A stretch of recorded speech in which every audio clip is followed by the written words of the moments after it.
Kase, anytime we have MT news from Yamaha, it's a big news day. Yeah, absolutely. One of our favorite things to hear. And this is a 2025 Yamaha MT-07. This update is announced for Europe, but we fully expect that we're going to see this bike and its changes coming stateside, hopefully sometime soon. And there's quite a lot that's new with this bike. Yeah, usually they announce them for Europe a little before we get the bikes here in the US, but we're expecting the bike will be pretty much unchanged and coming to the US very soon. We have a lot to go through. New styling, new chassis, suspension, electronics, brakes. Pretty much the whole bike has been gone through, and there's some really big changes here. Yeah, and we'll start off with talking about really the one major thing that isn't going to be different, and that's fine with us. It's the CP2. So that 689cc parallel twin, 72 horsepower, 49 pound-feet of torque, that is basically going to remain the same. And again, at least fine by me. I don't know about you, because that CP2 is one of the highlight parts of this bike. It's a great sounding engine, nice and torquey. Doesn't have as much top end as bigger bikes, but that's kind of what you come to expect in this category. Yeah, this motor's awesome. I used to own one of these. I loved it. They sound really good. The power is really good. So I think it's a good thing that we're not seeing huge changes in the motor department. If you look at the bike, the engine cases do look a little different. And I think part of that comes down to some of the transmission options we're getting now in this new MT-07. But yeah, like you said, I mean, power numbers are basically the same. The riding experience out of the CP2 engine is going to be very, very similar, if not identical, to the outgoing 2024 MT-07. So they're keeping our favorite thing about the bike, but that doesn't mean that there aren't any changes mechanically at all. So this bike is going to have an assist and slipper clutch, but interestingly, they're also creating this semi-automatic model with no clutch lever as it appears. So unlike the new Honda e-clutch, like on the CB650R, where you have a clutch and you have a shifter, but you can also make the bike clutch and shift for you, this system for the Yamaha seems more like the Honda DCTs, where you will have buttons you can use to shift gears manually if you want,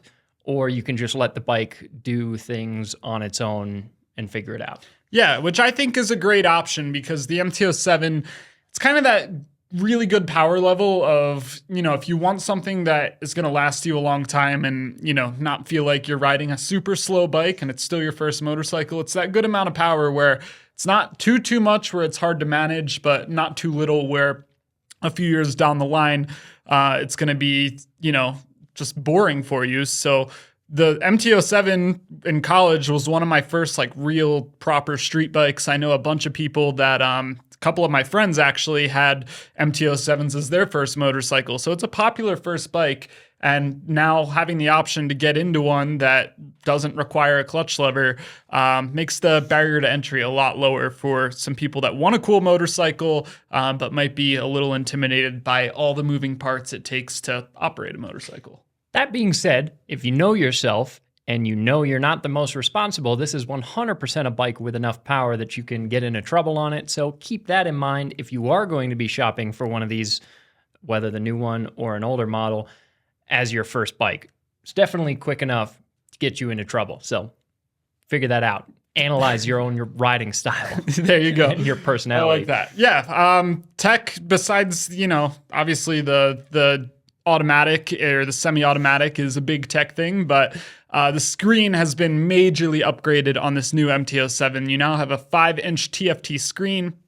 Looks, software looks very similar to the rest of Yamaha's lineup, which I've been a big fan of. You have a nice joystick controller on the left handlebar to cycle through all the different menus, and it is ride-by-wire. So you have different ride modes, different traction control levels, cruise control even on this motorcycle. So a lot to play with in the screen, and for a tech nerd like me, that definitely gets me excited. Yeah, and that's also great too, because I feel like that's one area where we really wanted to see some improvement here with the MT-07 is adding a more substantial tech suite. So they've done that.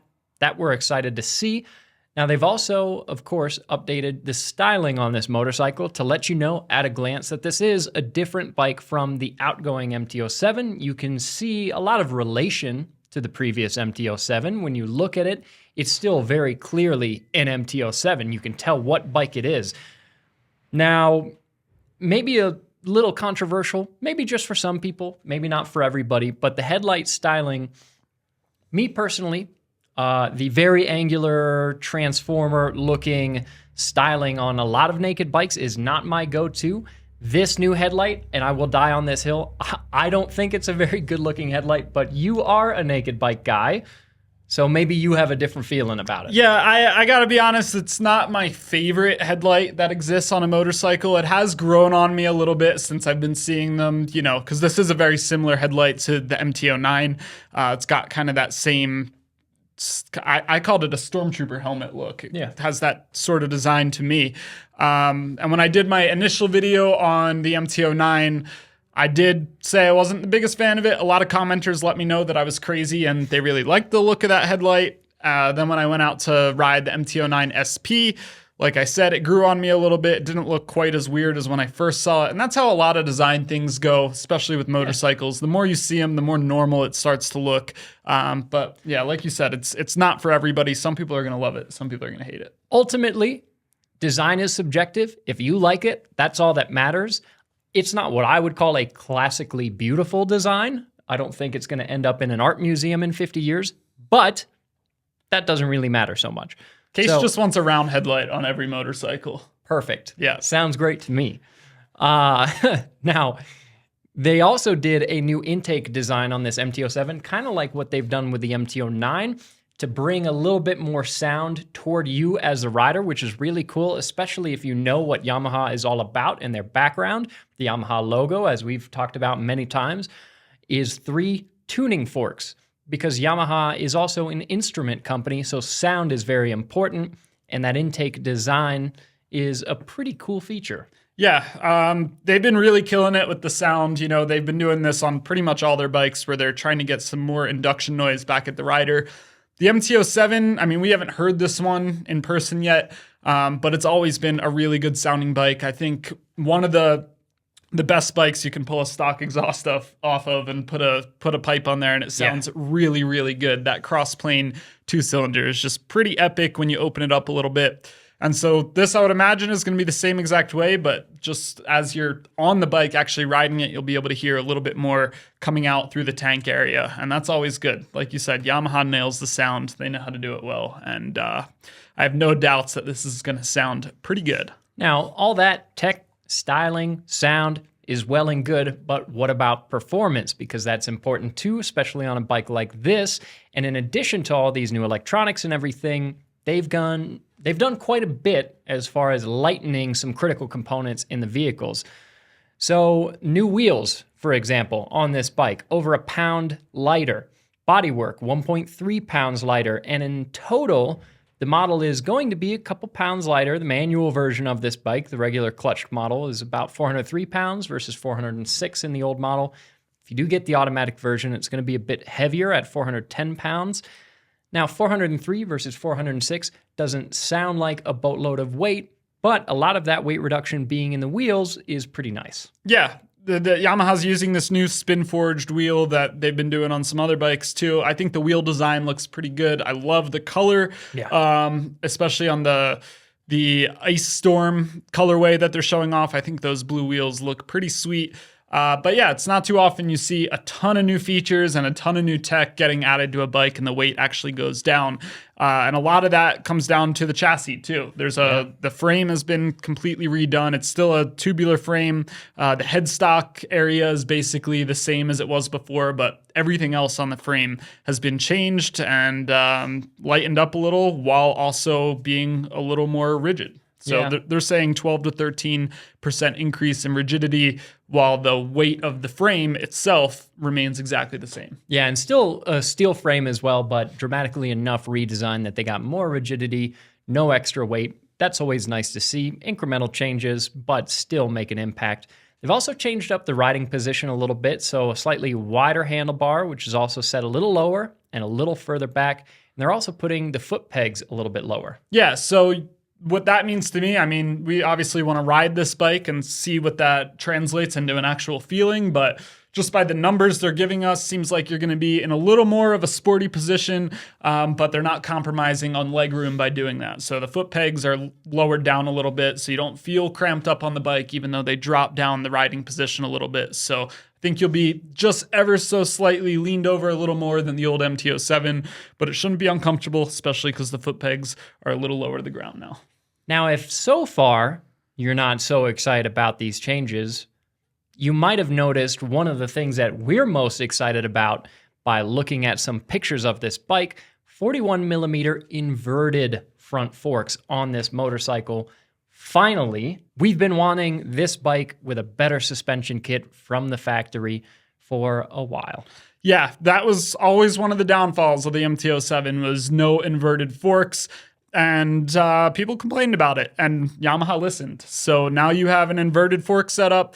They're probably not going to be the craziest, nicest forks out there just because the MT-07 is a lower cost bike. But yeah, I'm sure whatever they go with, they're going to be leagues better than the standard fork that used to come on these bikes. So inverted fork is a welcome change for sure, and new brakes as well. So you now have dual 4-piston radial mount calipers, whereas the old calipers were axial mounts. So better braking, better suspension, at least up front, and should be a lot more fun to ride with those changes. Which is pretty huge. Imagine that, an MT-07 that cares about stopping and cornering in addition to accelerating and picking up the front tire off the ground. Yeah, and that's a crazy concept. That's been a trend with, the past couple MT-09 reviews I've done is, I've ridden every generation of the MT-09 now, and every time they come out with the new version of that bike, it just seems a little stickier in the front end, likes to hook around corners a little better. Seems like they're really focusing on the handling characteristics of these bikes, and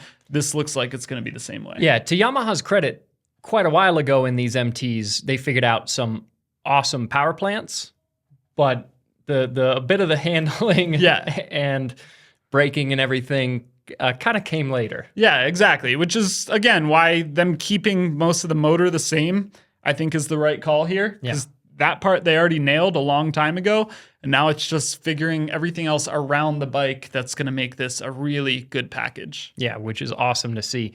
Now, like you mentioned, a few cool colors. Ice Storm also would say that's my personal favorite. There's also Icon Blue and Tech Black. The old model of the MT-07 was $8,200, $8,199.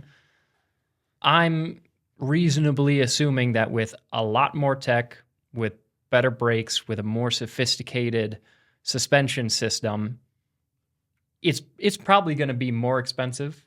I'm hoping it's not any more than, what do you think would be reasonable? Maybe $1,000 more? I think they have to stay under $9,000. I think maybe $89.99 would be a fair price. I don't know. We'll see. I mean, this, again, it's one of the lower offerings in Yamaha's naked sport lineup. So they can't push it too far. Otherwise, you're going to start creeping up on the prices of the MT-09 and the MT-10, which, they're way up there. But I still think the price is going to be one of the main factors of this bike, if it's successful, that drives people to go buy this bike. The MT-07 has always been a really good value for what you're paying for it. And I think they need to keep that aspect of the bike. They need to, obviously the motor's great. Now it's going to handle great, hopefully, but I think the price still needs to remain great if they want to keep the success of this model going. So the price is not revealed yet. We'll find out at some point relatively soon what the official price will be when this bike goes on sale here stateside, as we imagine it will.